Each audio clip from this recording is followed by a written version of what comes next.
buat saya tuh untuk saya taubat. Ya. Nah, dan itu saya nggak terlalu paham karena saya kan bukan dari keyakinan ini ya, gitu loh.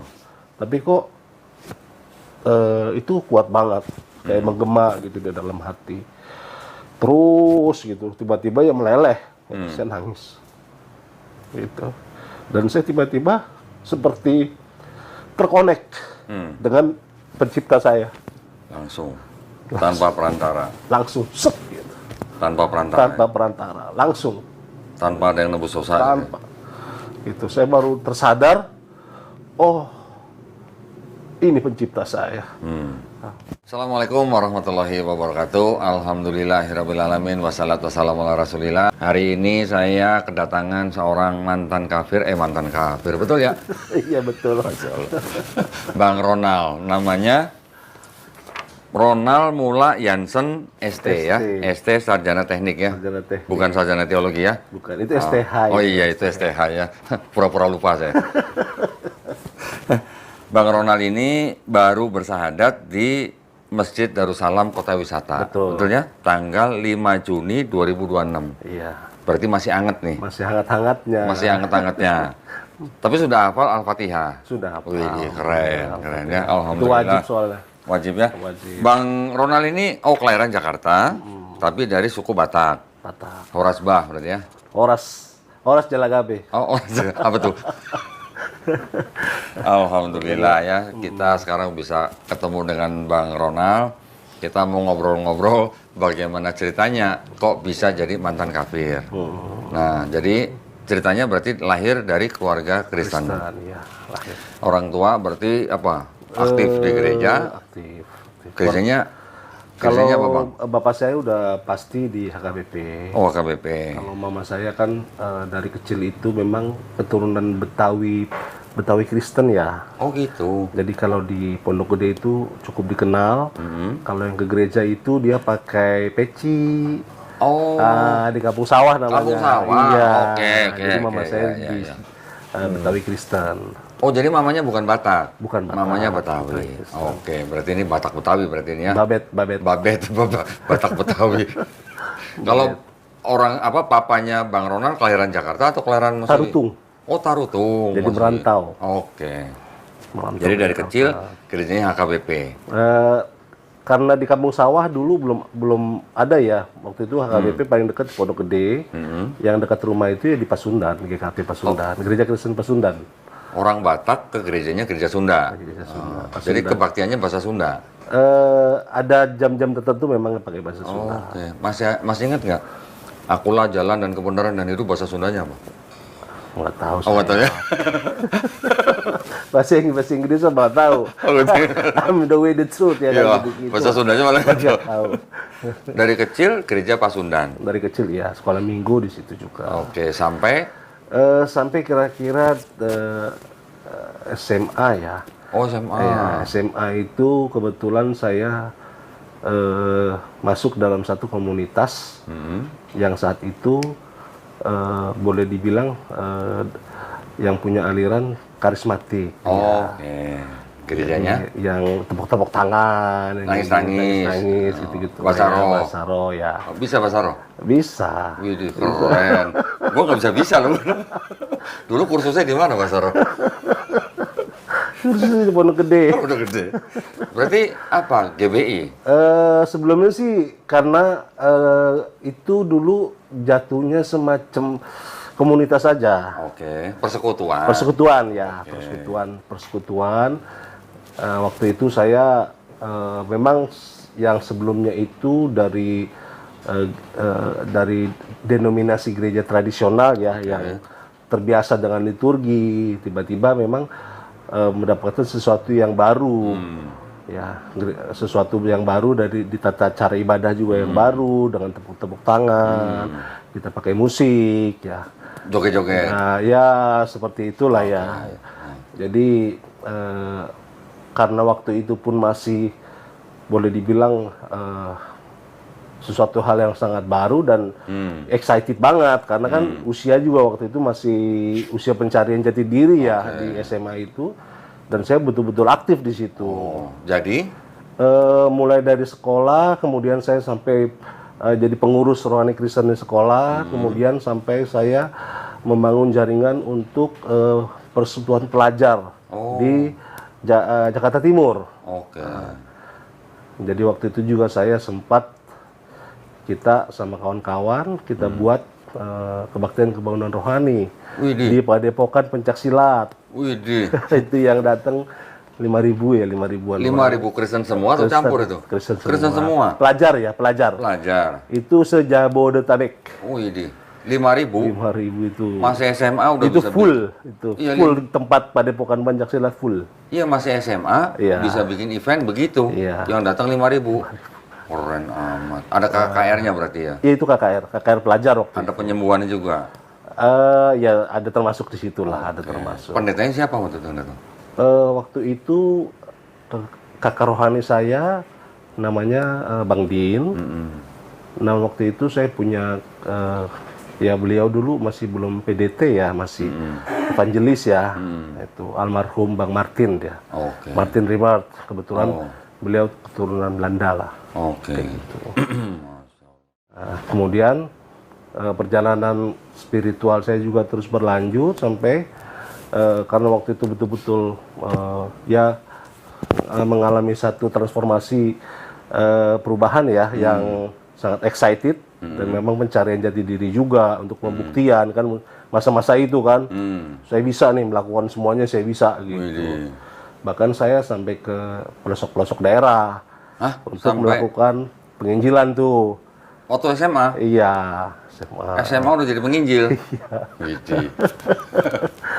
Terus sampai kemana ke tuh? daerah-daerah pedalaman lah ya. Sampai waktu itu pengalaman saya sampai ke Diwak, daerah Diwak. Salatiga Diwak. Ya, itu sampai ke atas dia. Belum ada listrik ya, itu belum ada listrik tuh. Gunung-gunung berarti? Gunung-gunung. Di atas itu dia ada perkebunan tembakau ya di situ, penghasil tembakau. Jadi di situ kita bikin KKR, di situ kita bikin kebaktian gitu-gitulah. Semacam itulah waktu itu. Terus yang datang orang-orang Islam atau orang-orang Kristen? KKR di sana? Orang Islam banyak yang datang. Orang Islam yang datang. Iya. Terus kita juga kan termasuk di sana juga karena kebetulan jaringan kita lumayan bagus lah dari segi profesional, ada juga yang memang di bidang kesehatan, jadi kita juga memberikan di sana semacam ada pengobatan gratis seperti itu juga. Seperti itu pengobatan gratis. Terus apa lagi? Les bahasa Inggris ada nggak? Nggak ada, belum ada. Nggak ada waktu itu belum. Terus bagi-bagi sembako. Ya antara saya kisaran itulah. Oke. SMA udah jadi penginjil. Iya. Itu berarti di belakangnya ada apa, yayasannya atau apa? Waktu itu saya belum nggak terlalu paham ya. Saya cuma tahu itu adalah komunitas ya. Komunitas saja. Komunitas. Tapi kan harus ada lembaganya biasanya kan? Terakhir itu ketika ditarik ke dalam satu gereja, akhirnya banyak juga teman-teman yang tidak sepaham. Gitu. Karena masing-masing kan mungkin sudah ada yang memiliki gereja lokal masing-masing. Jadi waktu itu kita ditarik ke gereja Kristen Kemah Daud namanya GKKD. Gereja Kristen Kemah Daud. Iya. Terus? Jadi begitu mau ditarik ke sana, banyak juga kawan-kawan yang tidak ikut. Artinya kembali ke masing-masing, termasuk saya salah satunya. Nah, karena waktu itu saya merasa nyaman di Bethel, akhirnya saya gabung di gereja Bethel. GBI. GBI apa nih? Tiberias apa Betani nih? Waktu itu yang di Pondok Gede, Pak Niko ya, gereja Pak Niko. Sama kita. Waktu masih bujangan saya di Pondok Gede. Iya, di Pondok Gede. Itu. Berarti pintar nyanyi dong nih berarti nih. Ya, dulu salah satu tugas saya jadi worship leader. Memimpin pujian ya. Haleluya gitu. Beri kemuliaan bagi Tuhan kita. Waktu penginjilan ke daerah-daerah itu berapa lama, Bang Ronald?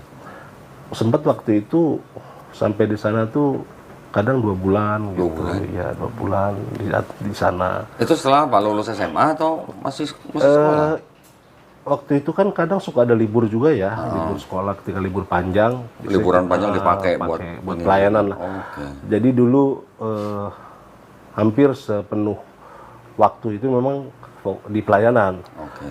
Malah dulu kita ada tempat sekretariat atau base camp, dan itu kita stay di situ sama-sama kawan-kawan di situ. Dan Oke. saya salah satu yang stay di situ. Di Widih, sekretariat itulah. ditempatkan gitu. Ya, kalian untuk jaga juga di situ, jaga tempat ya. Bang Ronald ingat nggak selama penginjilan di daerah itu sudah memurtadkan berapa orang? Oh, banyak kayaknya. Ingatan berapa kira-kira? Kalau ingat nggak ingat jelasnya lah, karena ya lumayan banyak lah ya, banyak. Dan saya juga di SMA juga saya salah satu yang memuridkan ya. Widih, Saya memuridkan. istilahnya memuridkan. Jadikanlah semua bangsa muridku ya. Yes. Widih. Ya, seperti itulah. Ya. SMA sudah bisa memuridkan gitu. Ya. Widih. SMA Jadi saya baptis juga di sana. Iya, kan ya di sana kan banyak kolam ya, ada. Jadi kan Sungai. kalau kita membaptis kan harus ditenggelamkan gitu Iya. ya. Baptis Islam. Baptis Islam. Gitu. Ya. Dalam nama Bapa dan Putra dan Roh Kudus. Ya, seperti itulah ya. Oke. Terus setelah selesai masa-masa penginjilan itu kembali Saya ke kuliah. Oh, kuliah. Saya masuk ke fase kuliah Oke. Jadi mahasiswa di Universitas Lampung. Oh, di Lampung. Lampung. Terus Jadi dulu gini ceritanya. Sebetulnya sejak SMP ya.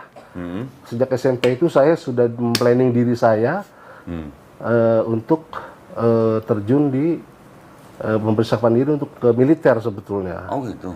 Karena kelas 1 SMP saya dimasukin ke bela diri. Jadi saya karate itu sejak SMP saya sudah masuk karate full body contact.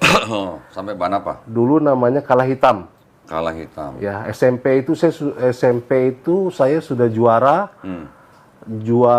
Kejuaraan daerah.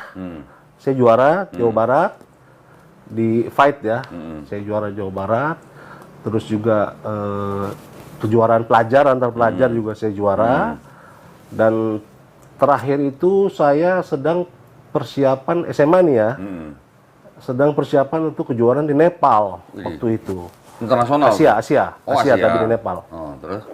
Nah, setiba-tiba saya masuk dalam satu komunitas itu dan semuanya saya tinggalkan. Oh, gitu. Nah, padahal waktu itu saya sudah dapat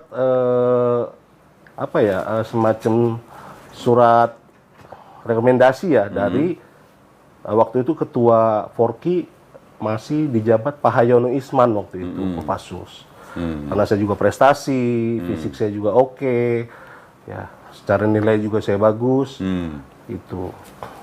Tapi ya setiba-tiba karena itulah ya bicara doktrin ya, jadi semuanya bisa saya tinggalkan waktu itu. Terakhir ban apa itu jadi? Sabuk hitam dan satu. Sabuk hitam. Jadi ban hitam. Ban hitam dan satu. Saya terakhir ban radial. Goodyear. Dan satu terakhir. SMA sudah berprestasi, kegiatan olahraganya ditinggalin untuk penginjilan. Niat banget ya ceritanya. Asik. Terus setelah penginjilan selesai, kuliah di Unila. Unila. Di sana juga banyak penginjilan. Itu pun ya? sama, ya, sampai ke daerah Simpang Penawar, SP6A sana tuh jauh dia tuh. Oke. Penginjilan juga. Iya sama di situ. Ya karena memang sudah terbentuk ya. Gitu. Komunitasnya mah di mana-mana itu berarti ada ya. Ada. Gitu. Komunitasnya apa kalau boleh tahu? Enak kasih disebutin ya. Kalau nggak mau disebutin nggak apa-apa. Tapi tadi udah ngomong semua. Nggak usah sebutin ya apa-apa. Cuman ya ini buat pelajaran aja buat kita semua ya. Tapi terus setelah kuliah selesai nikah. Habis itu ya masuk fase kerja dulu. Oh kerja dulu, karena langsung nikah. Kerja dulu, saya masuk di Astra. Oh iya di Astra Daihatsu ya. Cukup lama di sana. Kemudian saya nikah. Itu Astra Daihatsu di pabrik atau di showroom? Di showroom, di Oh, dealernya. showroom. Di sales ya, sales. Astra Daihatsu Sales Operation DSO. Oke. Di cabang Cibubur. Saya dari 2006 sampai 2014. Wih lama juga ya. Hampir Hampir 8 10 tahun ya? lah. Hampir 10 tahun ya? Iya. 8 tahun ya? 8 tahunan. Terus? Dari situ saya nikah pun waktu di Astra. Oke. Anak-anak pun lahir anak Astra. Jadi Oke. yang lahir hanya bawa badan aja. Oke. Waktu itu. Itu. Tapi sekarang kan katanya sih udah nggak seperti itu lagi. Oke. Astra sudah banyak berubah sejak Undang-Undang MD3 berlaku ya. Apa tuh? MD? Ya outsourcing dia jadi. Oke. Kalau dulu saya masih full di cover oleh Astra mengenai kesehatan, termasuk biaya lahiran anak, semuanya di cover. Ya. Gitu. Nah, Istri orang mana? istri saya mantan dong, mantan. Oke. Ya. Mantan saya dari papanya dari Melayu Delhi, mamanya dari Binjai. Binjai. Orang Binjai. Cina Medan. Oh, Cina Medan. Cina Medan. Bukan Bintara Hokian. Jaya, bukan Bintara Jaya bukan ya? Bukan. Bintara Jaya, Binjai. Binjai Medan. Iya, Binjai Medan. Oke. Cuman papa mertua itu Melayu Delhi. Oke. Melayu Delhi. Jadi sebetulnya mantan istri saya dulunya dari Muslim. Oke. Menikah dengan saya, ikut saya Masuk Kristen. masuk Kristen. Diinjilin. Injili, Oh, iya. ya kan. Karena Namanya juga penginjil ya. Asik. Susah nggak dulu waktu nginjilin istri itu? enggak juga sih. Nggak lama terlalu, ya? Iya, karena kan kita udah experience. Ada expert. oke. Expert. Pro. Kelasnya pro. Udah nggak usah dibahas ya. Itu nggak usah dibahas ya. Iya, jadi Oke, seperti nikah. itulah kisahnya. Ya terus. Seiring waktu berjalan, di tahun 2014 saya memutuskan untuk keluar dari Astra. Oh. Karena saya merasa sudah cukup modal, sudah cukup jaringan, sudah cukup pengalaman untuk saya memulai karir di wirausaha. Oke. Nah, mulailah saya bangun dealer mobil bekas saya. Heeh. Namanya itu Zigen Motor. Oke. Nah, Zigen itu sebetulnya nama anak saya. Oh. Ziva dan Genza. Nah, singkatannya Zigen. Ya. Nah, Zigen Motor waktu itu berjalan baik, bagus. Mobil second. Mobil second itu, dan saya juga kita bisa punya aset. Ya, saya tinggal di klaster Ebony di Medland Transyogi. Di situ saya jadi Pak RT. Widih.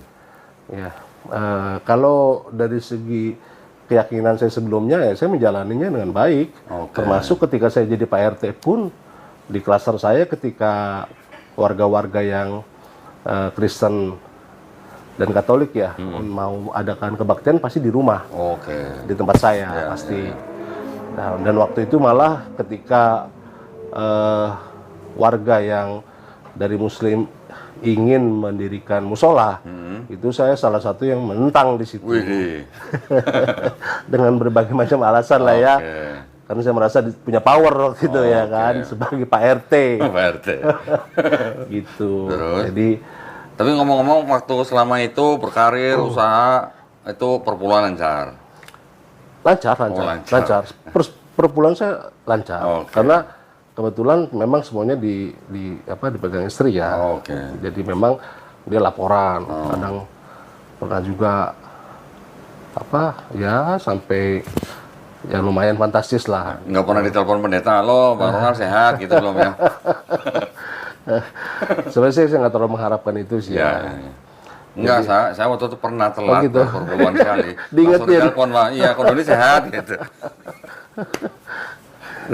Terus? Tapi nggak sampai seperti itu. Iya. Oh, berarti dulu waktu di gereja, setiap bulan nama Bang Ronald terpampang nomor 1 dong? Kan kita di Betel. Iya, di Betel kan gitu. Saya juga dulu gitu. Nggak ada sih, nggak ada reportnya justru. Oh, kan dulu saya di GBI. Kita nggak ada reportnya. Setiap bulan dipampang papan tulis nama A perpuluhan berapa, B perpuluhan berapa, C berapa gitu. Saya nggak Dipampang. nggak ada itu sih Nggak ya? di gereja. Di Berarti udah Cibubur rahasiakan tuh nggak, ya? Off the record mungkin ya. Off the record, nah ya. Itu. Jadi waktu berjalan kemudian di 2019 saya memutuskan untuk nyalek. Widih. Daerah Bekasi. Bekasi kota. Oke. Dapil Pondok Gede, Pondok Melati tuh. Oke. Terus? Gitu. Dan memang waktu itu istri juga nggak terlalu setuju. Cuma karena saya merasa punya power lah, ambisius ya. Nah, jadi ya saya melangkah sendiri. Oke. Nah, ketika tiba-tiba hasilnya tidak sesuai yang diharapkan, jadi kalah di situ, kalah waktu itu, akhirnya berantakan dan stres sendiri. Tapi nggak sempat masuk ke rumah sakit yang khusus caleg itu kan? Hampir. Oh, hampir. Itu recovery-nya kurang lebih 6 bulan. 6 recovery. bulan. Oh, jadi setiap hari itu kerjaan saya hanya ngurusin tanaman aja. Oh. Ya kan? Pindahin pot. Dan waktu itu pun masih membuang duit tuh. Karena tanaman yang saya beli itu kaktus. Oh, oke. Ada yang kecil-kecil, yang mini kaktus tuh ya. Harganya mahal-mahal juga tuh. Sampai saya beli media tanamannya, ya kan, segala macam. Jadi itulah yang jadi pelarian saya waktu itu. Oke. Dan ketika selesai itu, kurang lebih 6 bulan, baru saya mulai mau bangkit lagi, dihantam lagi sama COVID. Oh, COVID. 2020 berarti. 2020 sampai 2021 tuh ya, lockdown tuh. Iya.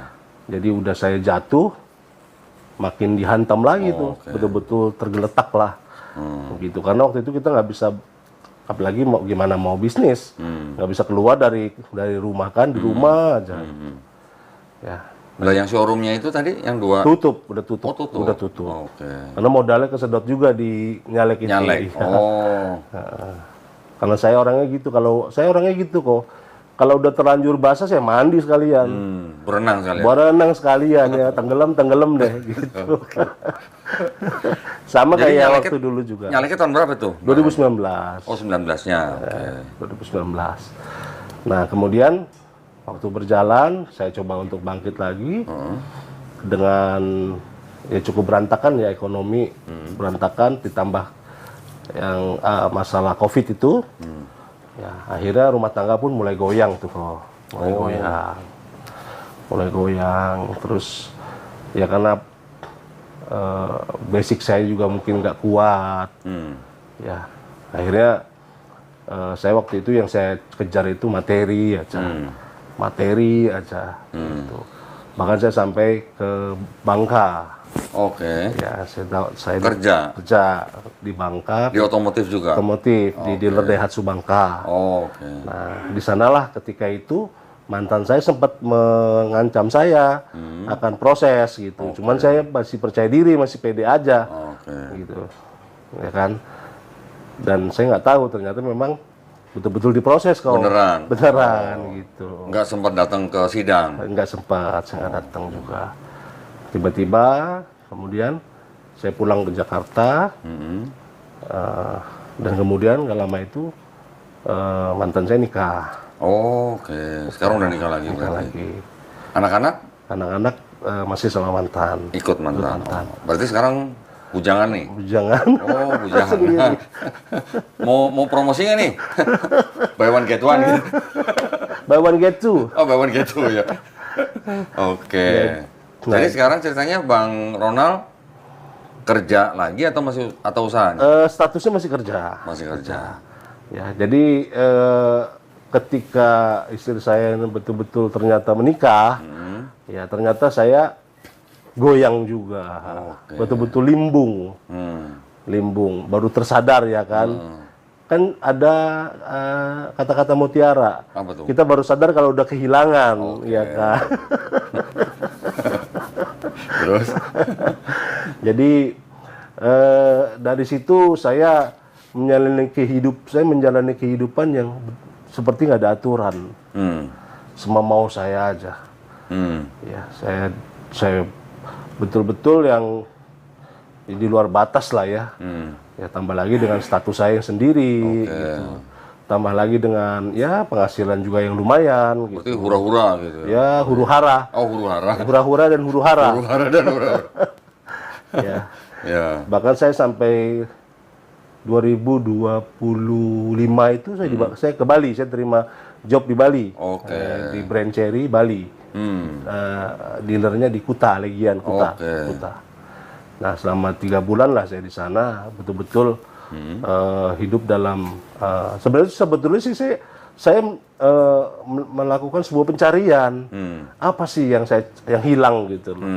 Ya, mencari sesuatu yang bisa untuk memberikan saya tuh kepuasan buat saya. Oh, jadi setelah cerai, Bang Ronald, iman Kristennya gimana? Ya sebetulnya sempat juga saya masuk lagi ke satu komunitas yang seiman dengan saya. Ya, saya juga didoain, saya juga dinasehatin. Oke. Tapi saya merasa malah kosong aja. Oh gitu. Gitu. Bahkan saya sampai saya ke Bali, itu pun di Bali pun saya sebetulnya pencarian ya kok. Oke. Saya sampai di sana diajak melukat. Apa? Melukat. Melukat Jadi apa? dimandiin tuh di sungai itu. Oh, maksudnya biar bersih gitu. Biar bersih ya. Rohaninya gitu Iya. maksudnya. Oh, Iya. terus? Seperti itu. Tapi ya kosong aja. Kemudian awal bulan ya, saya balik ke Jakarta Awal lagi. bulan Juni? Kemarin awal Januari. Oh, lah. Januari, Januari, oke. ya. Saya balik ke Jakarta lagi. Nah, terus saya tetap kerja. Ya, cuma selama saya menjalani kehidupan ini kok kosong aja, nggak ada arah. Ya, apa yang mau saya cari? Apa sih yang mau saya dapetin ini apa? Gitu. Saya nggak ada arah dan tujuan.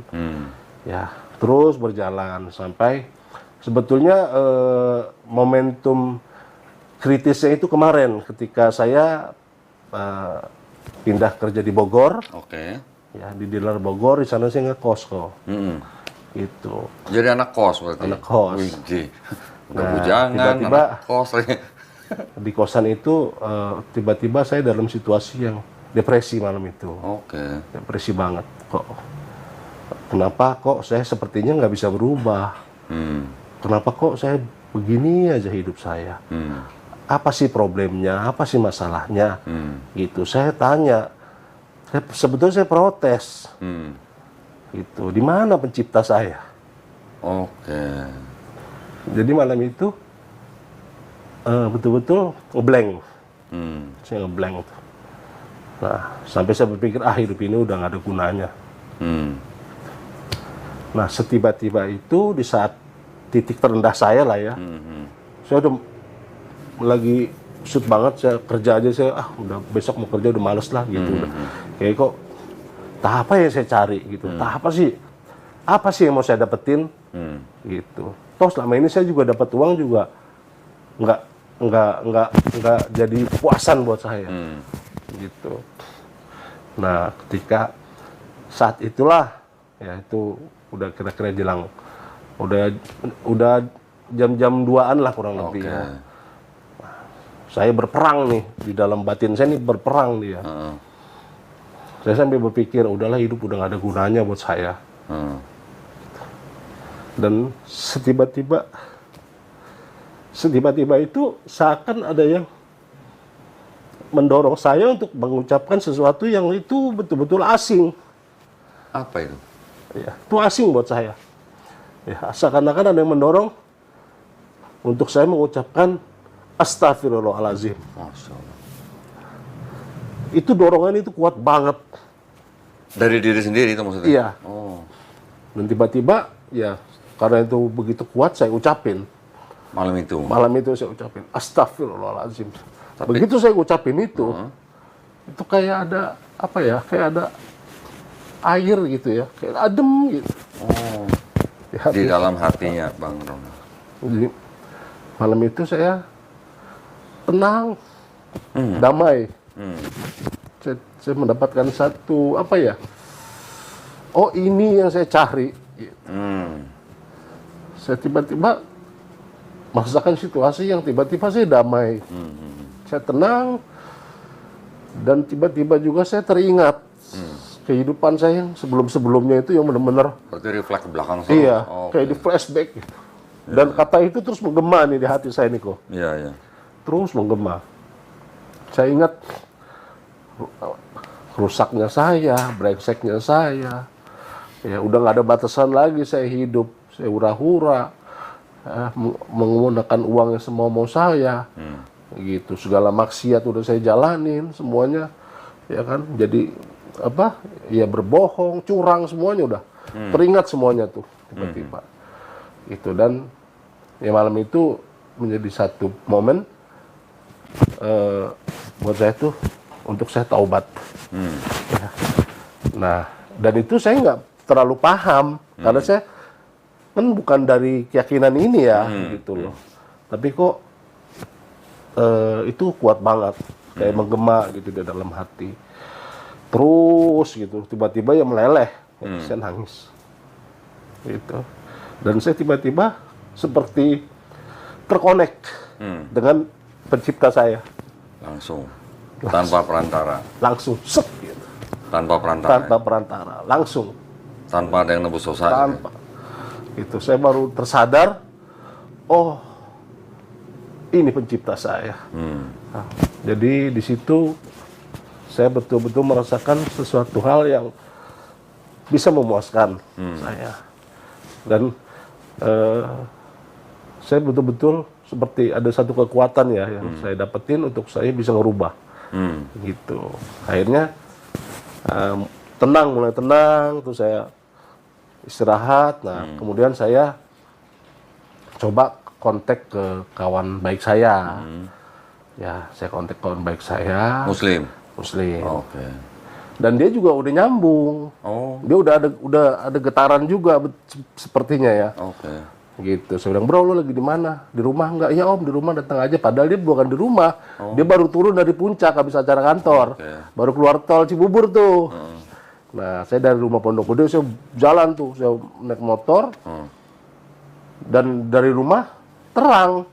Begitu udah masuk arah ke Cibubur, deras hujan ya kan. Cuma karena memang saya kayaknya ini penting banget gitu, saya terabas aja. Hujan-hujanan. Hujan-hujanan saya terabas. Begitu saya sampai, dia juga baru sampai. Terus? Lucu. Katanya lu ada di rumah. Iya, ini kan ada kata. Gitu. Jadi begitu saya sampai, saya ketemu, saya ceritain. Saya ceritakan saya mengalami kejadian seperti ini. Ya, yang tiba-tiba itu juga dia merinding katanya. Dia merinding deh Om katanya gitu. Akhirnya ceritalah malam itu dengan kawan ini. Ya, yang kemudian ya dari situ nggak lama kemudian saya di planning ya, saya difasilitasin untuk diarahkan untuk ke Darussalam. Masjid Darussalam. Kebetulan dia ada relasi di sana. Gitu. Jadi singkat ceritanya lah ya. Singkat ceritanya, nah sempat juga waktu itu saya kontak Dide. Dide Jodaun. Dan memang waktu itu sempat mau untuk dibantu sama Ustadz Dery Sulaiman. Gitu. Cuma karena waktu itu Dide juga masih sedang ada lagi safari nih, lagi roadshow nih ke beberapa wilayah di luar Jawa ya. Gitu. Jadi akhirnya saya memutuskan untuk yang pasti dulu deh. Masjid Darussalam. Iya. Kebetulan kawan ini juga langsung gerak cepat, langsung kontak ke kawan di sana. Dan ketepatan waktu itu hari untuk hari Jumat ya, di planning untuk hari Jumat tanggal 5. Gitu. Nah, kemudian sebelum hari Jumat itu, hari Kamisnya saya bilang sama kawan saya ini, "Bro, ini gue betul-betul mau mulai dari nol," saya bilang. "Gue ada rezeki sedikit, ini gue mau kasih kemana nih?" Saya bilang gitu. Masya Allah. Nah, yaudah Om, kita ke Purwakarta aja. Kebetulan di sana ada kayak gurunya lah, gitu yang punya, ada yatim piatu di sana, panti asuhan. Ya udah, akhirnya hari Kamis malam kita berangkat ke sana.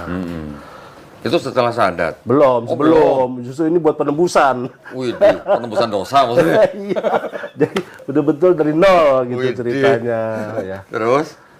Nah, jadi malam itu kita ke Purwakarta, sampai malam di sana pulang. Nah, untuk acara besok kan hari Jumat tuh. Saya betul-betul berserah Saya bilang ini, ya Allah, kalau memang ini sudah jalanmu, saya hanya mau bawa badan aja, saya bilang gitu. Akhirnya kawan dari malam sudah sibuk tuh, ada salah satu kawan dia bos lah, dia pimpinan perusahaan, beberapa perusahaan. Cuma waktu saat itu dia kosongkan semua jadwalnya. Nemenin? Hanya demi ngejemput saya. Terus bawa ke Masjid Darussalam? Bawa ke Masjid Darussalam. Keren. Saya pagi-pagi jam 9 lah ya, jam 9 udah dijemput, sampai ke masjid kan persiapan dulu. Jemput sama beliau, terus saya begitu sampai di masjid, teman-teman saya juga udah rame tuh. Udah nunggu. Teman-teman Muslim? Iya, teman muslim dari nunggu di sana. SMA, teman kuliah, ya, teman S1 ada, kebetulan juga ada teman S2 juga datang. Jadi saksi gitu maksudnya? Saksi, ya, teman kantor banyak ya. Saya juga kaget, wah segitu ramainya ternyata gitu. Nah, begitu sampai, kan harus Jumatan dulu. Nah, saya cuman bawa badan aja nih, saya bilang gitu. Nah, tapi Bang Ronald waktu itu ikut Jumatan? Ikut. Jadi tiba-tiba saya diajak ke dalam untuk ambil wudhu dulu. Nah, disitulah. Emang bisa ambil wudhu? Diajarin. Diajarin sama teman saya itu yang jemput saya. Terus? Ya, diajarin sama teman saya. Ya udah saya pede aja. Terus saya duduk. Ya, saya masih ngikutin aja sih. Ya, gerakannya apa sih, cuma ngikutin aja kan, saya belum tahu apa-apa gitu. Nah, selesai Jumatan, terus dibawalah ke ruang sekretariat. Harusnya di situ di depan. Cuman karena saat itu ada ijab kabul, ada pernikahan. Jadi kita diarahkan ke ruang sekretariat. Nah, disitulah kumpullah tuh teman-teman saya, kan ada videonya tuh. Nah, disitulah saya mengucapkan kalimat syahadat. Masya Allah. Nah, selesai itu yang bikin saya kaget itu sebetulnya kita nggak ada planning untuk kan saya belum dihitan ya. Ya, saya udah bilang dari awal gitu. Cuman dibilang nggak apa-apa, itu bisa nyusul Om. Itu bisa nyusul nanti. Nah, saya pun nggak bawa apa-apa, celana aja masih celana jeans gitu kan. Gitu. Bolong-bolong nggak celana jeans? Enggak sih, enggak lah. Ada waktu itu perempuan Batak datang ke sini, Sadat pakai celana bolong-bolong. itu tampilan aja ya. Iya.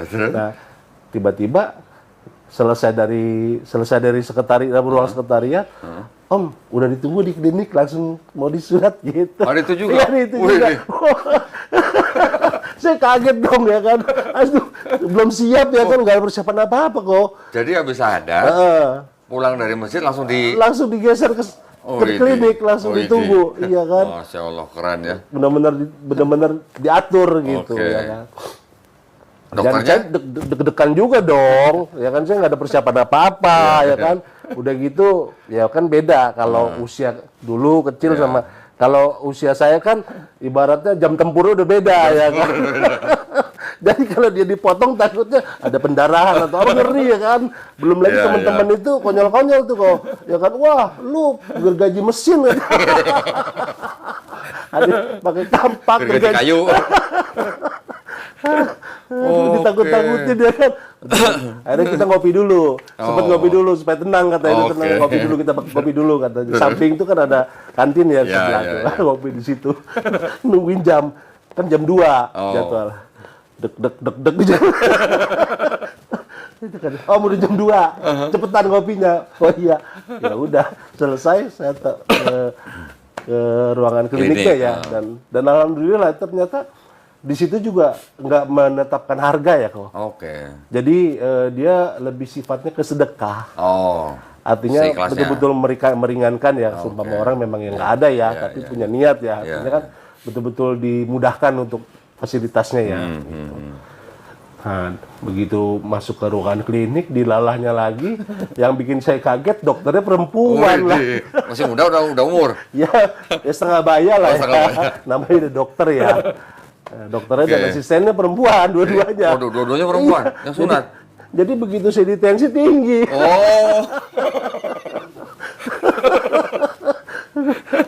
Grogi saya. Terus pengen dilama-lamain apa pengen dicepetin? Astagfirullah. Jadi kenapa Pak kok tensinya jadi tinggi begini? Bapak biasa tinggi. Nggak pernah dok, saya bilang. Saya normal, saya bilang gitu. Kok tinggi gini? Kata dia, karena yang mau sunatnya perempuan. Tenang aja Pak, saya udah ratusan orang. Oke. Ya, emang itu kejadian lucu memang itu. Iya, di situ. iya. Lucu banget sih. Berarti pulang dari masjid udah ini dong ya, udah Udah diperban gitu, berarti ya. udah gitu, yang nganter saya, teman-teman saya tuh banyak yang nganter ke itu. Sampai dokternya juga nanya, itu pada mau ngapain katanya. Cowok-cowok pada di depan itu. Ada yang bilang takut pasiennya kabur. Ada yang bilang takut pingsan dok. Terus nggak ada yang ngangkat. Oke. Aduh. Waduh, keren ya. Jadi Langsung selesai sunat itu, berarti ya. dan ternyata kan teknologi udah canggih ya kalau Iya. jadi udah pakai laser ya sebentar aja sih. Cepet lah. Sebentar. Ya, Atau cuman cuman bau angus Bau aja angus, sih. iya. Lu kok bau angus? Wah, aku sedikit itu ya. Selesai itu ya udah. Yang lucu lagi tuh masalah batoknya tuh. Ah, batok. kenapa lagi? Kan nggak ada yang besar ukurannya. Oh, oke. Batoknya batok anak lagi. Dicariin. Ini paling besar katanya. Aduh, ya udah Waduh. pakai aja lah ya kan. Tapi Oke. alhamdulillah lancar banget prosesnya. Oke. Bala jadi ada banyak cerita lucunya sih sebetulnya. Nah dari situ, Iya. habis dari situ saya mikir dong, saya kan harus pemulihan lah setidaknya kan. Walaupun udah bisa jalan, tetap harus pemulihan dulu. Iya. Nah di lalanya, kalau saya harus pulang ke rumah kan memang orang rumah juga, saya belum bilang apa-apa waktu itu. Maksudnya orang rumah ini siapa? Orang tua? Orang tua, Oke. ya, belum bilang apa-apa juga. Terus? Gitu. Tapi ya memang sudah, ya Allah udah planning kan ya. Nah, terus akhirnya hari itu pulang kemana? Teman saya namanya Mas Yono. Oke. Beliau baru buka kantor di Jatisari. Oke. Bengkel Web Indonesia, Oh. BWI. Suruh tidur situ. Nah, udah, lu ikut gua aja bro, tidur di kantor gua. Terus? Nah, akhirnya saya pulang sama beliau tuh, sama Mas Yono tadi. Saya di istirahat di ruang kerja pribadi beliau tuh. Oke. Ada AC, ya kan enak ya kan, Iya. nyaman banget. Udah disiapin kain sarung, ya Oke. kan. Gitu. Jadi memang betul-betul saya merasa betul-betul dituntun ya. Iya. Selama prosesnya betul-betul dikasih kemudahan. Terus pagi-pagi meringis nggak di situ? Enggak lah, Oh, kan enggak. sebetulnya sih nggak sakit sih kok, nggak Oke. sakit, Iya, benar iya, nggak iya. sakit. Cuma ada sedikit-sedikit lah. Iya. Kan Enggak, waktu minum pagi, obat. waktu pagi morning wood nggak ada kaget-kaget gimana? Gitu. Kaget sih. Itu yang sakitnya di situ. Lah iya pagi-pagi ya. Pagi-pagi itu sakit dia. Aduh kurang asem saya. Aduh ini sakit ini. Buru-buru konstan. Iya minum, dikasih obat ya, Oke. dikasih obat. Dua malam lah di situ saya pemulihan. Habis itu ya saya kebetulan bapak saya juga udah video call. Oke. Saya suruh pulang ya saya pulang. Ketika Terus? saya pulang, sebetulnya saya udah telepon sama ada ibu yang di rumah yang kerja di Oke. rumah. Saya kasih tahu kondisi saya, dia ketawa-tawa juga. Saya bilang Bu tolong amanin di rumah ya, saya bilang gitu. Tapi udah bilang sadar. Udah Oke. bilang. Terus? Aman bang katanya ya udah. Saya percaya karena ibu ini kan udah lama di rumah ikut. Oke. Ya. Dia udah kayak keluarga sih. Memang dia Muslim ya dan Oke. sebenarnya sih dia salah satu juga yang menjadi yang saya lihat. Oh, Hidup akhlaknya ibu. akhlaknya, iya, Masya bagus. Allah. Masya Allah. Itu. Jadi seperti itu dan dari situ saya mulai betul-betul banyak yang berubah. Tunggu. Waktu pulang, orang tua kan masih ada. Masih Dua-duanya? masih. Terus ketika mereka tahu Bang Ronald masuk Islam, gimana reaksinya? Ya kalau mama saya sih berkata yang penting kamu jalanin yang benar. Oh gitu? Iya. Oh jadi nggak ada penolakan? Kalau mama saya. Oke, Kalau Bapak? bapak saya sih nggak terlalu cuek juga lah. Oke, keren orang tuanya. Ya apa ya? Saya merasa sebelumnya saya mungkin ada rasa takut ya kok. Iya. Tapi ketika saya betul-betul menyerahkan semuanya, ya kan Allah membolak-balikkan Ternyata hati, dimudahkan ya? kasih kemudahan gitu. Oke. Nah mungkin masih kalau dari seputar rumah sih masih belum terlalu masalah ya. Nah kemarin karena saya merasa ini satu berita yang baik, satu apa namanya Fase kehidupannya. satu perubahan besar dalam kehidupan saya, perubahan fase kehidupan. Akhirnya saya memutuskan untuk saya posting Oke. video itu, saya posting. Oke. Dah di medsos saya, di Instagram dan di Facebook. Barulah di situ mulai tuh, Oke. karena keluarga besar tahu, ya kan. Selamat ya, gitu. Macem-macem lah ya. Udah mulai bergejolak lah di situ. Oke. Tapi saya percaya gini kok, karena Islam yang saya yakini adalah Islam yang rahmatan lil alamin. Iya, Islam yang membawa damai. iya, Ya, saya pun nggak marah. iya. Ya, walaupun mungkin saya udah setua ini ya. Ya, tapi kalau berbicara keyakinan mungkin memang sensitif ya kok. Iya.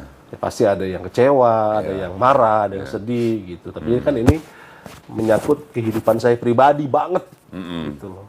Ya, pribadi banget untuk saya, sebagai pegangan saya ke depan untuk saya kembali melangkahkan kaki saya lagi nih, Oke. menapaki hidup saya lagi, Oke. ya kan, dengan sesuatu yang baru dan berbeda, gitu. Ya, dan tentunya ya mudah-mudahan ke depannya akan jauh lebih baik dan lebih bermanfaat. Insya Allah. Dan apa yang saya alami ini adalah bukan berdasar atas teori, bukan. Kalau berdasar atas teori sudah paham banget, ya kan? Ya tadi itu kan saya dari muda aja saya udah all out, Iya, ya kan? iya. Nah, tapi yang saya alami adalah sesuatu yang memang supranatural lah, pengalaman supranatural yang langsung saya alami gitu, yang memang nggak ada yang nyangka juga kan, saya juga nggak pernah memplanning ya kan, merencanakan. Nggak pernah merencanakan kan? Nggak pernah. Artinya apa? Artinya itu berarti Bang Ronald pada waktu malam itu mengucapkan astagfirullahaladzim, itu sebenarnya Allah sudah izinkan untuk menerima hidayah. Iya. Itu sebenarnya. Ya sebetulnya itu asing ya, asing banget Iyalah. sebetulnya. Apa sih ini gitu? Tapi waktu mengucapkan kalimat itu tahu artinya nggak? Nggak tahu. Ah, nggak tahu. Nggak tahu. Nggak jadi di Google gitu artinya apa? Gitu? Ya nggak sempet lah kok. Justru begitu saya ketemu sama teman saya baru dijelasin. Masya Allah. Iya, jadi astagfirullahaladzim itu kita minta ampun, Iya. kita minta ampunan kepada Sang Pencipta. Iya. Terus waktu syahadat di Masjid Darussalam, dijelasin nggak yang sama mensyahadatkan bahwa dosa-dosanya Bang Ronald dari mulai puber sampai bersyahadat itu semua dosanya diampunin, semua dosanya dihapuskan. Saya nggak terlalu apa, malah lebih ditanya ke alasan saya. Oke. Nah, yang saya ingat itu sih, Oke.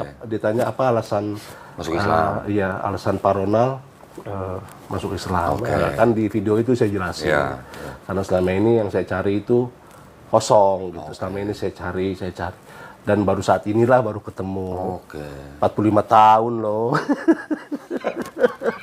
Setelah sekian panjang perjalanan ya kan. Berarti Bang Ronald menang banyak. 45 tahun, anggaplah puber umur berapa? Anggaplah 13. Berarti ada berapa tahun tuh dari 45 tahun kurangin 13, itu kan masa yang sudah dianggap sudah bisa menentukan benar dan salah. Masa itu ketika Bang Ronald melakukan penginjilan, menyembah Yesus dan segala macam yang terhitung di Islam sebagai dosa besar, itu semua udah diampunin, Bang. Di Islam kita memahaminya begitu. Iya, Ya. alhamdulillah. Dan setiap manusia yang lahir, setiap manusia, Bang, setiap bayi yang lahir sebenarnya mereka fitrah. Fitrah artinya apa? Sifat asal manusia. Iya. Fitrah itu dalam konteks itu artinya dia muslim. Iya. Muslim artinya dia orang yang berserah diri kepada penciptanya. Iya. Bang Ronald bisa besar menjadi Kristen kan karena orang tuanya. Betul. Benar kan? Betul. Tapi ketika Bang Ronald mendengar Islam, menerima Islam, bahkan sampai masuk Islam, sebenarnya Bang Ronald bukan pindah agama. Tapi Bang Ronald kembali ke fitrahnya manusia. Oh, oke. Kembali Baru paham ya. kembali menjadi muslim. Iya. Karena kita lahir muslim. Allah Subhanahu wa taala juga sudah memberitahu kita di Quran, di Quran surat Al-A'raf 172 bahwa ruh kita, ruh setiap manusia yang lahir di bumi, ruhnya itu dulu sebelum jadi manusia, ruh kita dulu pernah berikrar, Bang.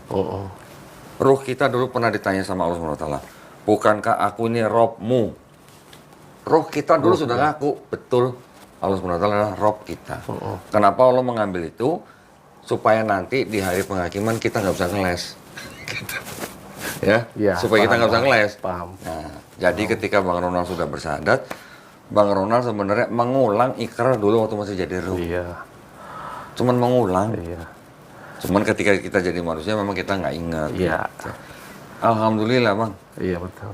Alhamdulillah, artinya Bang Ronald diizinkan Allah SWT menjadi orang beriman. Amin. Menjadi orang yang dikasihi dan disayangi. Nggak cuma dikasih doang. Kalau dikasihin, semua manusia dikasih Bang. Kita menghirup udara yang sama, kita dikasih kesempatan mencari rezeki yang sama. Iya. Tapi disayangnya belum tentu. Disayangi adalah orang-orang beriman. Itu yang menjadikan kita adalah orang-orang yang beruntung. Iya. Amin, amin. Karena kalau di Quran juga disebutkan, orang yang mencari agama selain Islam, maka di akhirat mereka akan menjadi orang-orang yang merugi. Kalau kita belum ke akhirat udah rugi, lagi gimana? Iya. Nah, makanya sekarang kita jadi orang beruntung dulu, apalagi nanti di akhirat. Itu masalah. Alhamdulillah. Jadi gara-gara astagfirullahaladzim, Bang Ronald menjemput hidayah. Waduh. Dan itu saya nggak ngerti, ya kan? Bener-bener aneh. Ya. Emang saya tahu artinya, saya nggak tahu. Cuma ya setiba-tiba itu aja sih kok. Ya, Anda seorang ibu-ibu, orang Chinese, pendeta, GBI juga. Ya. Suatu ketika dia pulang di mobil dia nyetir, tiba-tiba dia nangis. Dia seperti orang mau berbahasa roh. Tiba-tiba yang dia ucapkan apa? Hayakallah, hayakallah, hayakallah. Dan dia nggak tahu artinya apa. Ketika dia tanya sama orang temennya yang Muslim, dikasih tahu artinya baru paham. Masuk Islam, ibu itu. Nah, itu berarti udah suatu hidayah yang diturunkan langsung berarti. Bang Ronald kan nggak melakukan riset atau gitu kan? Nggak. Orang setiba-tiba aja tanpa saya tahu artinya, ya kan. Nah, malah sekarang itu begitu saya udah tahu artinya malah menjadi apa ya, malah makin sering saya mengucapkan itu. Astagfirullahaladzim, supaya badan ini kan lemah ya kalau. Jadi memang ketika kita mengucapkan kalimat istighfar itu, betul-betul kita menyadari kita ini betul-betul butuh Engkau ya, ya Allah gitu ya. Disitulah memang untuk lebih berserah diri. Iya. Di Islam. Islam itu artinya apa, Bang? Belum tahu saya. Kalau orang umum kebanyakan mengatakan Islam itu artinya damai. Bisa juga artinya selamat. Tapi bisa juga artinya patuh, taat, tunduk, dan berserah diri. Berserah diri kepada siapa? Kepada pencipta kita. Karena kita dilahirkan juga, waktu kita lahir, kita juga hanya bisa berserah diri kepada pencipta kita. Maka sampai mati pun, kita diminta untuk berserah diri kepada pencipta kita. Jadi cita-cita orang Islam itu nggak tinggi-tinggi, Bang. Cita-cita orang Islam itu cuma husnul khotimah. Mati dalam keadaan berserah diri kepada pencipta kita. Itu doang sebenarnya. Nah, berarti mulai sekarang, kalau dulu Bang Ronald kan sudah bekerja, sudah bisnis, ya kan? Sekarang bisnisnya tambah satu lagi, Bang. Apa itu? Bisnis pahala. Orang yang baru masuk Islam, ya, itu nanti otaknya akan terbentuk untuk bisnis pahala. Bagaimana caranya kita mengumpulkan pahala untuk bekal kita nanti di sono. Kalau kita lahir di keluarga yang bukan Islam, ya 45 tahun, kan nggak sempat ngumpulin pahala. Kebaikan yang dilakukan oleh Bang Ronald dari mulai puber sampai umur sebelum sadat, kebaikannya dibalas nggak? Dibalas sih. Dibalas di dunia tapi. Iya. Yang dibalasan di akhiratnya belum. Nah, yang dibalasan di akhirat itu dengan pahala, dengan amal soleh. Sekarang Bang Ronald tinggal belajar Islam step by step, melakukan apa yang diperintahkan Allah SWT, menjauhi larangannya. Itu teman-teman kita yang Muslim, ya, yang sudah ngumpulin pahala dari kecil, Bang Ronald dikasih modal sama Allah. Modalnya apa? Dosanya nggak ada. Pahala yang dari puber sampai sadat itu tetap dihitung tapi 2 kali. Double, Bang, pahalanya 2 kali nih. Ya, dihitung nih. Terus sekarang didobelin ya. Mulai sekarang ngumpulin pahala biar kita bisa nyalip mereka di tikungan gitu. Kayak MotoGP dong jadi. Rossi lah ya. Rossi. Jadi jangan apa namanya, jangan merasa, waduh saya nggak punya pahala seperti orang-orang Islam yang lahir di keluarga itu. Enggak. Allah Maha Adil. Amin. Allah Maha Adil. Dosa kita dibuang, pahala kita didobelin, sekarang tinggal kita numpuk lagi udah. Cari pahala sebanyak-banyaknya. Nah, kalau di Kristen, Orang Kristen kan percaya mau berbuat apa asal asal percaya Yesus sudah mati di atas kayu salib untuk menebus dosa kan, sudah bangkit, sudah dibangkitkan, maka selamat, mengaku Yesus sebagai Tuhan. Di Islam kita hanya perlu apa? Beriman, bertobat, beramal soleh. Ini janjinya langsung surga nih Bang. Iya. Nanti pulang boleh baca di Quran surat Ali Imran ayat 132 sampai 136. Itu dibaca-baca terus. Ali Imran ya. Ali Imran 132 sampai 136. Itu baca terus. Itu rasa tenang kita akan lebih tenang kalau baca itu. Beneran. Sebagai orang yang baru masuk Islam ya. Iya. Iyalah, saya butuh banget memang. Iya. Saya butuh banget. Itu pegangan Kadang kita. ya saya belajarnya juga masih dari YouTube. Ya. Saya nontonin ceramahnya Pak Ustadz Tadi Hidayat, Ustadz Tadi salah satunya Hidayat. ya, terus ada ya Kodondi juga. Oh, saya mongol. Iya, saya sering baca. Saya kan perbandingan. Tapi enggak juga lah. Kalau belajar akidah Islamnya, belajar fikihnya, banyak-banyak nonton Ustadz Tadi Hidayat, Iya. Ustadz Abdul Somad. Iya, salah satu itu. Banyak itu. Ya. Betul. Tenang, Allah Maha Adil. Ketika ada orang baru masuk Islam, kita juga nggak dituntut hari ini syahadat, besok jadi imam di sholat. Enggak. Iya. Belajar step by step. Ya. Ya, makanya ini kok, maaf. Sebetulnya Islam juga itu sebetulnya memberikan banyak kemudahan kok. Betul. Yang selama ini saya juga berpikir kok kayaknya ribet amat, kayaknya susah banget gitu. Ternyata semudah itu. Ketika sudah bisa melakukan Iya. dan ketika sudah biasa melakukan, semuanya ringan. Iya. Iya. Semuanya akan ringan, bener. Betul. Bahkan kalau orang luar ngelihat kita ribet, kita ngerasanya kita tuh lagi dikasih kisi-kisi. Supaya apa? Supaya lulus ujian. Itu mah. Nanti. Ya. Dengan perintah yang diberikan Allah SWT. Sholat, zakat, puasa, naik haji kalau mampu. Kalau kita menjalankan dengan ikhlas, menjalankan dengan niat yang lurus, insya Allah Bang, kalau sholat kita benar, zakat kita benar, puasa kita benar, insya Allah bisa naik haji. Amin. Pasti dimudahkan. Ya karena rumusnya begini urutannya, gitu. Iya. Ya bukan naik haji dulu baru sholat, enggak. Sholat dulu, zakat dulu, puasa dulu. Iya. Insya Allah naik haji gampang nanti, gitu. Insya Allah. Semoga dimudahin semua Bang, insya Allah. Amin. Allahumma amin. Nah teman-teman yang dari kalangan Kristen dulunya, ketika komen atau menanggapi berita syahadatnya Bang Ronald, mungkin ada yang biasa, ada yang Iya, ada yang kecewa. kecewa. Oke. Pasti ada lah. Ada yang nggak rela gitu ya. Apalagi dulu memang teman seperjuangan bareng lah. Teman menginjili. Iya, teman-teman perjuangan bareng, teman sepelayanan bareng, Oke. ya kan. Tapi ya saya tetap meresponnya dengan baik. Dengan ya, cara yang karena paling baik. Iya. Ini kan pilihan yang paling pribadi untuk saya dan ini sangat sakral. Iya, Ya, bukan sebuah permainan buat saya, tidak. Iya. Dan saya juga di sini mungkin juga sekalian klarifikasi ya kok, karena memang ada juga yang isu yang beredar katanya saya mau nikah lagi, Oke. ada kan karena ada perempuan, Oke. karena ada janda, gitu. Oke. Nggak ada. Oh nggak ada. Nggak ada. Oke. Tapi mau dicariin nggak? Hah? Mau dicariin? Ya saya berserah bersenang aja lah. Asik. Karena itu sudah disediakan yang terbaik Iya. menurut versinya lah. Iya. Ya, karena kalau dulu mungkin saya menggunakan pikiran saya, menggunakan kekuatan kita gitu.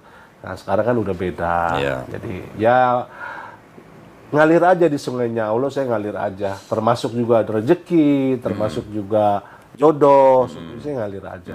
Karena saya yakinnya sudah disiapkan yang terbaik. Oke. Gitu. Jadi nggak salah lah. Iya. Tapi jangan kaget. Nanti ini sudah jadi orang beriman nih. Nanti kalau diuji, Ya, jangan kaget. ya. Ya. Dan memang sebetulnya ketika pun saya berpindah keyakinan juga, saya bukannya berpikir bahwasannya nanti di keyakinan saya yang baru semuanya lebih mudah. Iya. Enggak. Oke. Ya, life must go on lah. Asik. Biasa lah. Allah SWT juga sudah memperingatkan, Iya. jangan kira kalau kamu jadi orang beriman tidak diuji. Ya, justru mungkin lebih berat mungkin ya. Bisa jadi. Bisa jadi ya. Memang yang penting kan kita lebih bersandar aja. Berserah diri. aja, Udah. berserah. Kuncinya cuma di situ, Bang. Itu aja. Kuncinya cuma di situ. Selama kita berserah diri, masa iya yang berkuasa itu nggak memperhatikan kita. Ya udah gitu aja. Dan enjoy-nya saya, nyamannya saya adalah saya bisa terkonek langsung. Nah, Langsung. tanpa calo ya. Tanpa calo lagi. Tanpa calo. Tanpa mediator. Tanpa mediator. Di mobil aja kan sebel ya kan? Mediator kan calo kan bukan? Sama. Oh, iya. Makelar juga sama. Makelar. Ya. Itu dia, itu sama-sama juga. Bang Ronald sudah hafal kan Al-Fatihah? Hafal. Oke.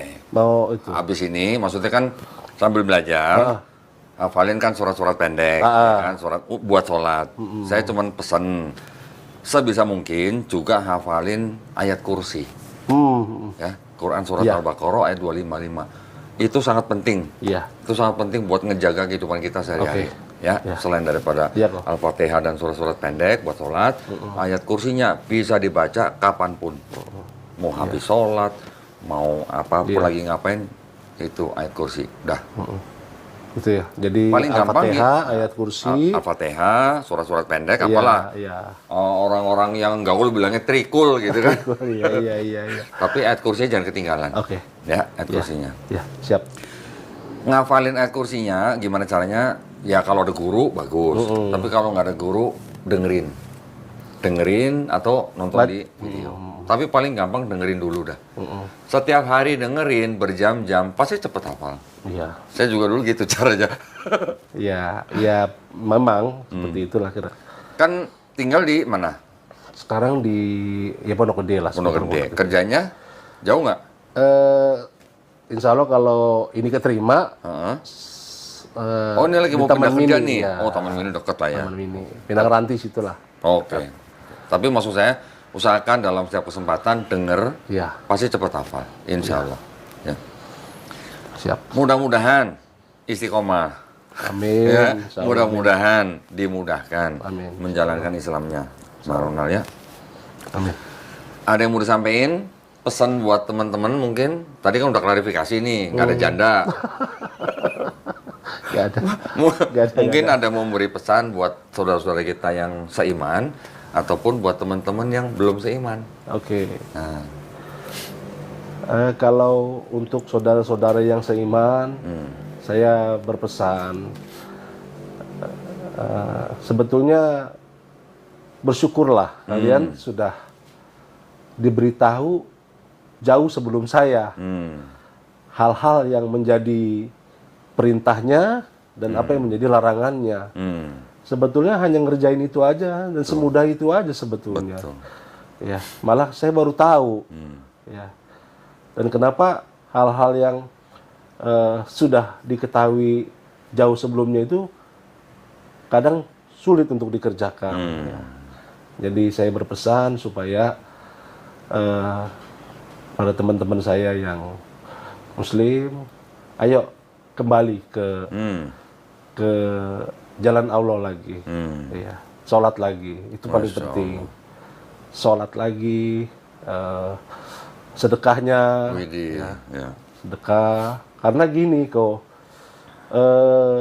saya kemarin dapat satu perumpamaan kok, ya, cerita sedikit ya, perumpamaan.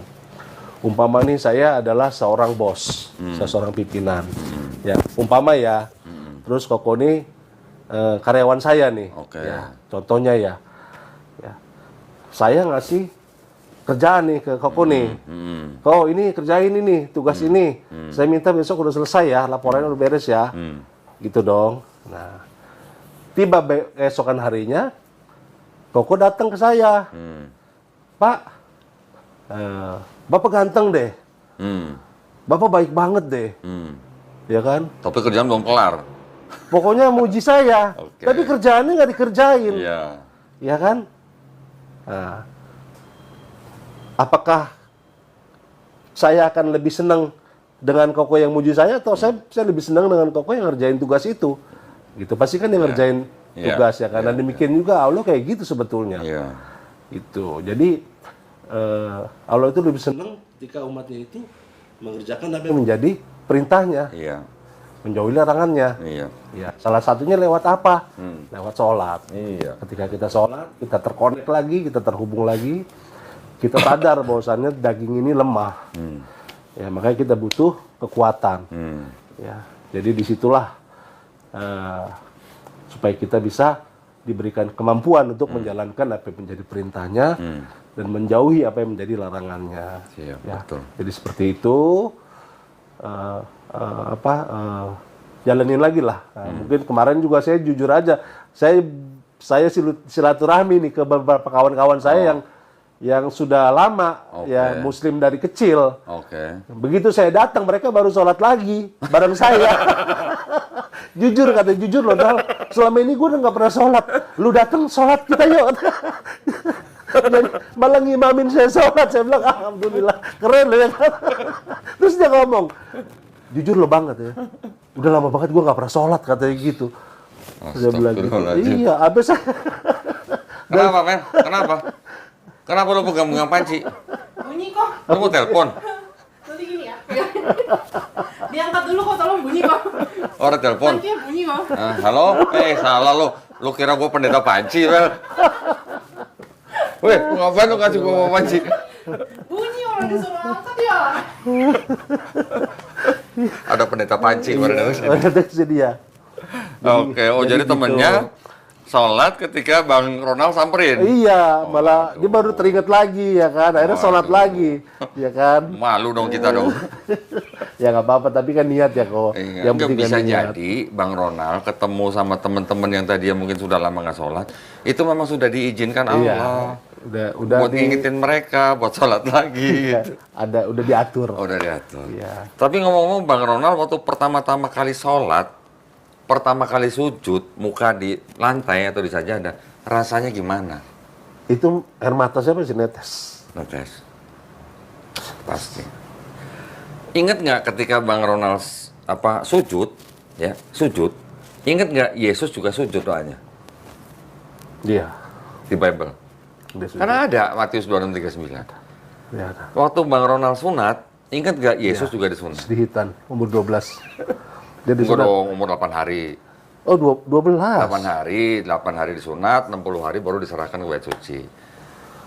Ya, ini kan belum puasa nih. Oh, ya. iya. Kalau kita inget-inget lagi di Bible, Yesus disunat, Yesus sujud, Yesus nggak makan babi, Yesus Kadang kan masih menjalankan Taurat ya waktu itu puasa, kan. iya Masih Taurat. Terus ceritanya Yesus jenazah dikafanin ya menurut Bible ya. Terus Yesus juga orang tuanya akikah. Terus nanti Yesus juga dibaptis. Semua yang ngejalanin siapa sekarang? Malah kita orang Islam. Nanti udah dibaptis belum? Udah 2 kali. Enggak, setelah sadat. Apanya nih? Oh, udah dong, kan disunat. Bukan. Apa tuh? Baptisnya Yesus di Bible itu sama dengan mandi wajibnya di Islam. Oh, saya belum tahu malah kok. Belum tahu. Nanti Belum dijelasin. Belum ada yang ngejelasin soalnya. Nanti kalau mandi wajib atau mandi besar, itu maknanya sama dengan baptis Yesus di Bible. Oke. Ya, membersihkan hadas. Iya. Gitu, hadas besar gitu loh. Ya. Nanti saya tanya-tanya juga lah. Jadi sebenarnya malah kita yang melakukan apa yang Yesus lakukan di dalam Bible. Oke. Dulu waktu jadi Kristen, rasanya pengikut Yesus atau pengikut Paulus? Ya waktu itu masih pengikut Yesus ya. Ngakunya. Ceritanya ya. Ngakunya gitu. Karena di doktrinnya begitu kan. Iya, ternyata tidak melakukan kan Iya, yang iya. Yesus lakukan. Tapi alhamdulillah sekarang jadi pengikut Yesus yang kita sekarang sudah mengikuti syariat yang dibawa oleh Nabi kita, Nabi Muhammad SAW dalam Quran dan Sunnah. Dan sebetulnya di kita juga kan mengakui keberadaan Isa Al-Masih pun kita akui. Jelas sebagai Nabi ya. Sebagai Nabi. Ya. Jelas. Nanti pokoknya Bang Ronald belajar pelan-pelan Iya. ya. Kan ada Masjid Darussalam nanti juga bisa komunikasi, mereka pasti ada pembinaan ya. Ya, betul. Oke, cukup. Oke, saya cukup deh. Kalau sama teman-teman teman-teman seperjuangan saya dulu, ya saya hanya bisa minta maaf sebesar-besarnya. Karena ini merupakan satu pilihan yang paling pribadi untuk saya, dan saya juga mendapatkan sesuatu ini bukan dengan jalan yang mudah juga, gitu, tapi dengan satu proses yang unik ya, satu proses yang unik yang memang di luar kemampuan saya juga. Gitu. Jadi ya saya mohon maaf aja, ya, sebesar-besarnya. Kita bisa saling menjalankan apa yang kita yakini dengan sebaik-baiknya. Itu saja sih. Insya Allah dimudahkan lah ya. Ya. Baik, terima kasih banyak Bang Ronald. Ceritanya tadi sempat menggetarkan hati juga, hanya gara-gara astagfirullahaladzim diizinkan Allah menjadi muslim. Mudah-mudahan semuanya dimudahkan ya. Amin. Baik, barakallahu fikum. Terima kasih banyak atas perhatiannya juga buat para pemirsa. Buat para pemirsa yang ingin mendukung perjuangan dakwah kami juga dipersilahkan buat mengirimkan ke Bank Muamalat dengan nomor rekening 3030 300 300. Kalau hokianya sacap-sacap sampai-sampai. Iya. Dulu mantannya orang Hokian, jadi pasti tahu dia. Ya, atas nama Yayasan Kadam Mualaf Indonesia, konfirmasi bisa ke Melisa 0896 sacap sampai-sampai. Sampai-sampai juga ada. Ya, barakallahu fikum buat para pemirsa yang sudah berpartisipasi, semoga diterima di sisi Allah SWT sebagai amal jariah ya. Amin. Amin. Baik, sebelum kita pamit, saya mau ngasih tahu nih, dari tadi saya podcast sama Bang Ronald minumnya kopi 7 billion. Oh, 7 miliar. 7 miliar. Masya Allah. Ya, kopinya enak banget, boleh dipilih di kafenya langsung ya. Terima kasih banyak, kita pamit undur diri. Wabillahi taufiq wal hidayah. Wassalamualaikum warahmatullahi wabarakatuh.